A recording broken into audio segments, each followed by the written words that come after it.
లోతుగా ఆలోచించడమే సైన్సు. లోతుగా ఆలోచించకుండా కేవలం గుడ్డిగా అనుసరించడమే మతం. ఏది చేయాలి మనం, మతమా సైన్సా? మతాచారాల్లో కూడా సైన్సే ఉంది. దాన్ని కాస్త లోతుగా ఆలోచిస్తే తెలుస్తుంది. గుడ్డి మతం అనేది హిందూ మతంలో ఉండదండి, ఇంకెక్కడైనా ఉందేమో నాకు తెలియదు. గుడ్డి ఆచారాలు ఇందులో ఉండవండి. మనం ఆలోచించకే అవి గుడ్డి ఆచారాల కింద తయారయ్యాయి. ఆలోచిస్తే అన్నీ తెలుస్తాయి. ఆకాశం నుంచి వాయువు పుట్టింది, ఆకాశంలో వాయువు శూన్యం ఉంది కదా, ఇదంతా శూన్యమే కదా. ఇక్కడ కూర్చున్నారు మీరు, అక్కడ కూర్చున్నారు, ఈ మధ్యలో ఇంకా కూర్చోలేదు కదా. ఈ మధ్యలో శూన్యం ఉందా లేదా? శూన్యంలో వాయువు ఉందా లేదా? ఆకాశాద్ వాయువు, వాయువురగ్నికి. ఈ వాయువు ప్రసరించి కాసేపటికి చూడండి, తలుపులన్నీ మూసేశాక మీరు ఏసీ ఆపేస్తే ఇక్కడ ఇది వెచ్చబడుతుంది ఖచ్చితంగా. వాయువురగ్నికి వాయువు అగ్నిగా మారింది. అగ్నే రాపక, మనం ఒప్పుకోలేము ఈ మాటని. అగ్ని నుంచి నీరెలా పుడుతుందండి? నీరేమో అగ్నిని ఆర్పేస్తుంది కదా. అటువంటి అగ్ని నీటి నుంచి పుడుతుందా అంటాం, పొరపాటు మాట. అగ్ని నుంచి నీరు పుడుతుంది. మనకి నీటికి కెమిస్ట్రీలో ఉన్న పేరేమిటి? H2O అంటారు. అంటే హైడ్రోజన్ 2 అణువులు, ఆక్సిజన్ 1 అణువు. ఈ రెండు కలిపితేనే కదా మీరు నీరు అని చెబుతున్నది. హైడ్రోజన్ ఎటువంటి వాయువు? తనంత తాను మండిపోయే వాయువు. ఆక్సిజన్ ఎటువంటి వాయువు? మండడానికి సహకరించే వాయువు. మరి మిత్రమా, తనంత తాను మండిపోయే వాయువు 2 పాళ్ళు, మండడానికి సహకరించే వాయువు 1 పాలు కలిసి నీరు పుట్టింది అంటే మంట నుంచి నీరు పుట్టినట్టే కాదా? H2O అంటే ఏంటి? ఇది మనకి చెప్పేవాళ్ళు లేరు ఇవాళ. ఈ H2O అనేది ఎవడో గొట్టంగాడు, విదేశీగాడు ఎవడో కనిపెడతాడు. ఇక్కడ ఇప్పుడు గ్యాబ్రియల్ వాడు, బ్రెజిల్ వాడో కనిపెడతాడు. H2O Brazil కనిపెట్టాను, H2Oలు Brazil కనిపెట్టాను. భారతీయులు పిల్లల్ని కనిపెట్టిరి. ఆ బ్రెజిల్ గాడో గ్యాబ్రియల్ గాడో కనిపెట్టడానికి కొన్ని వేల ఏళ్ల క్రితం ఇక్కడ అగ్నేరాపక అనేది ఉంది వేదంలో. నువ్వు చదవలేదు, నీకు తెలియదు, నా కర్మమ్మ, నాది దోషం ఉంది, నేను నీకు చెప్పలేదు. ఆ వేదాలు నేనే మూటగట్టుకుని నేనే చుట్టేసుకుని చదువుకుంటూ కూర్చున్నాను ఇక్కడ, ఎవరికి చెప్పకుండా. మా కర్మ కూడా అది, మేము చేసిన తప్పు కూడా అది. వాడు చదవద్దు, వీడు చదవద్దు అని వేషాలన్నీ వేసి ఎవరికి ఎవడో చదవకుండా చేసేది దాన్ని. అన్ని వర్గాలకి వాటిని అందేలా చేస్తే వీరు చేయకపోయిన పరిశోధన ఇంకొకరు చేసేవారు కదా. నాకు రాని చదువు నువ్వు చదివితే నువ్వు బాగుపడతావయ్యా, నేనెందుకు నీకు అందకుండా చేయాలి దాన్ని? ఇది దురహంకారమే. దీని వెనకాల అనేక అహంకారాలు పనిచేసాయి. అందకుండా చేశారు. దానివల్ల ఏమైంది? ఏముందో తెలియట్లే ఇవాళ. అగ్నేరాపక అంటే H2O కదా. సంస్కృతంలో చెబితే మతమా, ఇంగ్లీషులో చెబితే సైన్సా? అర్థం ఉందా మన మాటకి? మతము సైన్స్ అనేదాన్ని భాషను బట్టి నిర్ణయిస్తారా, భావాన్ని బట్టి నిర్ణయిస్తారా? ఐడియాని బట్టి మీరు నిర్ణయం చేస్తారా?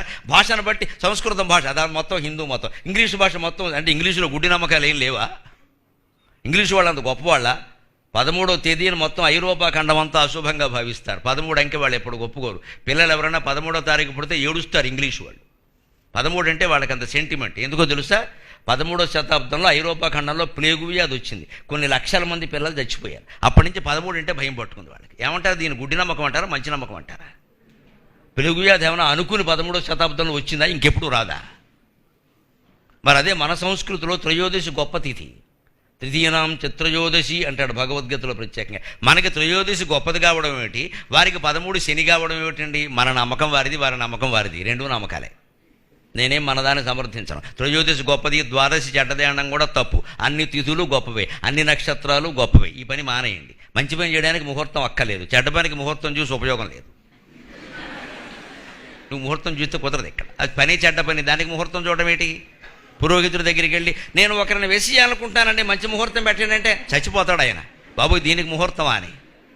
చెడ్డ పనికి ముహూర్తం అవసరం లేదు. నువ్వు చేయదలుచుకున్నది మంచి పని, ముహూర్తం కోసం ఆగకూడదు. ముహూర్తం కోసం ఆగకూడదు. పెళ్ళి మంచి పనేనండి, కానీ ముహూర్తం కోసం ఆగుతాం, పర్వాలేదు. కానీ అన్ని మంచి పనులు, కొన్ని విపరీతమైన మంచి పనులు ఉంటే తప్పనిసరిగా వెంటనే చేయాల్సి వస్తుంది. ఆపదలో ఉన్నవాడిని ఆదుకోవాలి, మంచి పని అది. అంతేగాని అమృత ఘడియలు వచ్చాక ఆదుకుంటా రేపు వాడు చచ్చిపోతాడు ఈలోపు. నువ్వు మంచి పనే చేయదలుచుకుంటే ముహూర్తంతో అవసరమే లేదు, దానికోసం ఆగక్కల్లా. చెడ్డ పని చేయదలుచుకుంటే ముహూర్తం చూసి ఉపయోగం లేదు. వెరత ముహూర్తాలు చూడడం పనికిమాలిన వ్యవహారం, పక్కనట్టే. పెళ్లికి ముహూర్తాలు, ఒడుక్కు ముహూర్తాలు ఎందుకు పెడతారంటే మొహమాటం లేకుండా ఒక బ్రాహ్మణుడుగా, సిద్ధాంతం తెలిసిన వాడుగా చెబుతున్నా. ఆ కార్యక్రమం సక్రమం జరగడానికే ముహూర్తమా, ముహూర్త బలం వల్ల దంపతులు కలిసి ఉండరు, అనుమానం ఏం లేదు. దానికి దీనికి సంబంధం లేదు. ముహూర్తం అంటే 48 నిమిషాలు, 2x24, 2 ఘడియల ముహూర్తం. 48 నిమిషాల్లోనే పెళ్లి క్రతువు ముగుస్తుంది. మీకు జీలకర్ర బెల్లం పెట్టిన దగ్గర నుంచి తలంబ్రాలు అయ్యే వరకు, మంగళసూత్రం తలంబ్రాలు అయ్యే వరకు మీరు వాచీలు చూసుకోండి. ఇంచుమించుగా 45 నిమిషాలు ఉంటుంది ఆ క్రతువు.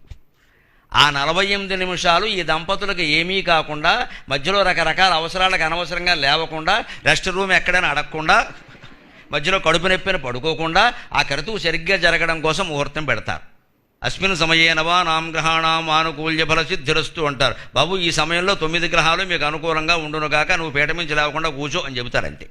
అంతేగాని జీవితాంతం కాపురం చేయడానికి ఈ ముహూర్తం పనిచేయదు. అక్కడ నువ్వు నిర్ణయించుకోవలసిందే భార్యతో ఎలా ఉండాలో, భర్తతో ఎలా ఉండాలో. ఈ ముహూర్త బలమే మొత్తం కాపాడుతుంది అనుకోవడం పొరపాటు. అలా ఎవరు ముహూర్తాలు పెట్టరు. ముహూర్తానికి ఉంది, దాని ప్రాధాన్యం దానికి ఉంది. ఎంతవరకు ఉండాలో అంతవరకే ఉంటుంది.